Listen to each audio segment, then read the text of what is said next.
ఓం నమో నారాయణాయ నమః. సకల పురాణములకు ఆలవాలమైన నైమిసారణ్యమందు ఒకప్పుడు సౌనకాది మహారుషులు లోక కళ్యాణార్థమై ఒక మహాయజ్ఞమును తలపెట్టిరి. ఆ మహాయజ్ఞము పరిసమాప్తమగుటకు ఒక పుష్కర కాలము అనగా 12 సంవత్సరములు పట్టును. ఎన్ని అడ్డంకులు వచ్చినను ఆ యజ్ఞమును పూర్తి చేయవలయుననడి దీక్షతో సౌనకాది మునులు తలపెట్టి యజ్ఞస్థలముగా నైమిసారణ్యములో ప్రవహించు గోమతీ నదీ తీరమును ఎన్నుకుని ఒక శుభముహూర్తమున యజ్ఞమును ప్రారంభించిరి. అంత పెద్ద యజ్ఞము చూచి తరింపవలయుననడి కోరికలతో భరతఖండము నలుమూలల నుండి తపోధనులెందరో వచ్చి యజ్ఞస్థల సమీపమునందు నివాసములు ఏర్పరచుకునిరి. అచటి కేతించిన మునీశ్వరులలో బ్రహ్మతేజస్సు గల శతవృద్ధులు, వేద మూలాగ్రముగా అవగాహన చేసుకున్న వేదమూర్తులు, సకల శాస్త్రములు అధ్యయనమునర్చిన మునికుమారులు వచ్చి పాల్గొనిరి. ఆ విధముగా మునీశ్వరులందరూ తమ తమ శిష్య బృందములతోనూ పరివారములతోనూ తండోపతండములుగా యజ్ఞస్థలానికి చేరుకొనిరి. వేల కొలది ఋషిపుంగవులతో ఆ యజ్ఞస్థలము క్రిక్కిరిసియుండెను. ఆ యాగము సకల లోకములకు శుభకరమైనదియు పుణ్యప్రదమైనదియు 12 సంవత్సరములు ఏకదాటిగా జరుగు మహాయాగమగుట వలన పురాణ పురుషుడగు సూతమహాముని కూడా తన శిష్య బృందముతో వేంచేసి యాగాది కార్యక్రమాలలో పాల్గొనిరి. దూర ప్రాంతాల నుండి వచ్చిన ఋషులు సూతులను దర్శన భాగ్యం కలిగినందున అమితానందం నొందిరి. సూతుల వారి ఆశీర్వాదములతో నిర్విఘ్నంగా యాగం జరుగునని అందరూ సంతోషపడిరి. సూతమహాముని సకల శాస్త్రములు ఆమూలాగ్రముగా తెలిసియున్న మహానుభావుడు. వేదం పురాణ ఇతిహాసాది సమస్త విషయములందు వారికి తెలియనిది లేదు. అవి అన్నీయూ వారికి కొట్టిన పిండి వంటివి. వారి ముఖవర్చస్సు నుండి ప్రకాశించు బ్రహ్మతేజస్సు, ఎల్లవేళలా నవ్వులొలికించు ముఖారవిందము, మేలిమి బంగారం వలె ప్రకాశించుచున్న శరీరం వర్ణింపనలవి కానిది. అటువంటి పుణ్యపురుషుడకు సూతమహాముని ఆగమనమునకు స్వాగతం పలికి సాష్టాంగ దండ ప్రణామములు ఆచరించి యజ్ఞం జరుగు ఆ 12 సంవత్సరములలో ఎన్నియో పురాణగాథలు విని తరించవలెననడి కోరికతో మునిపుంగవులందరూ వేచియుండిరి. సూతులవారు సౌనకాదిమునుల కోరికలను గ్రహించినారు.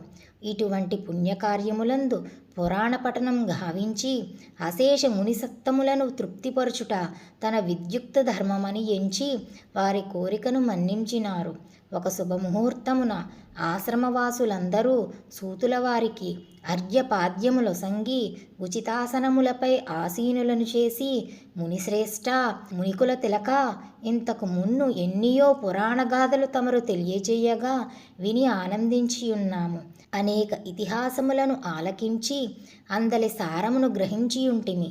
సమయము వచ్చినప్పుడు సకల శాస్త్రములలోని నీతి కథలు మాకు వినిపించుచునేయున్నారు.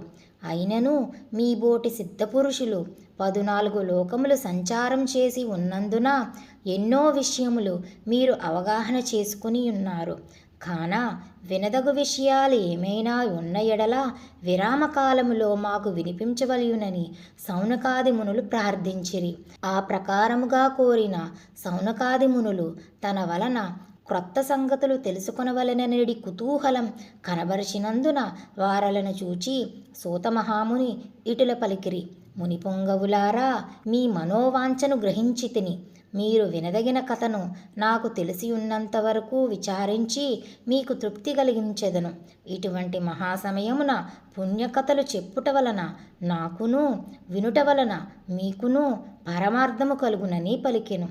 సౌనకాది మునుల కోరిక సూతమహామునిని అడిగినదే తడవుగా వారందులకు అంగీకరించగా ధన్యులమైతిమని మునులందరూ అమితానందం నొంది సూతుల వారి పాదములను కండ్లకద్దుకుని సూతమహామునితో, ఆర్య, పద్మపురాణమందు లీనమయ్యున్న మాఘమాసం యొక్క మహత్యమును మరలా వినవలయుననడి కుతూహలం కలుగుచున్నది. అదియును కాక రాబోవు మాసం మాఘమాసమే అయినందున ఆ మాస మహత్యం, ఆచరించవలసిన విధానం మాకు వివరించవలసిందిగా కోరిరి. ఆ విధంగా సౌనకాది మునులు ఇతర తపస్సాలురు కోరుట వలన సూత మహర్షి మిక్కిలి సంతసించి ఇట్లు పలికిరి.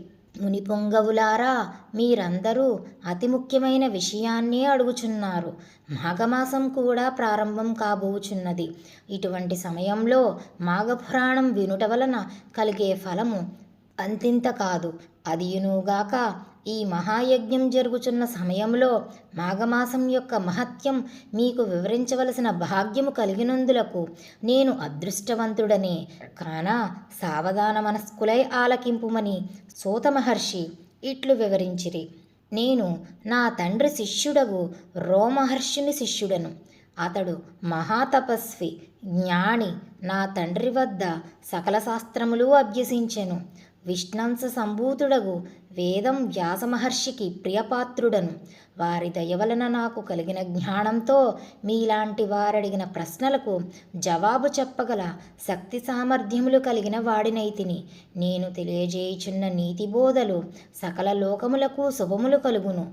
మీరడిగినట్టులే పూర్వం దిలీప మహారాజుకు తన కులగురువైన వశిష్ఠ మహాముని మాఘమాస మహత్యమును వివరించినారు. ఆ విషయముననే నేను మీకు వివరింపబోచున్నాను. మాఘపురాణం మొదటి అధ్యాయం సమాప్తం.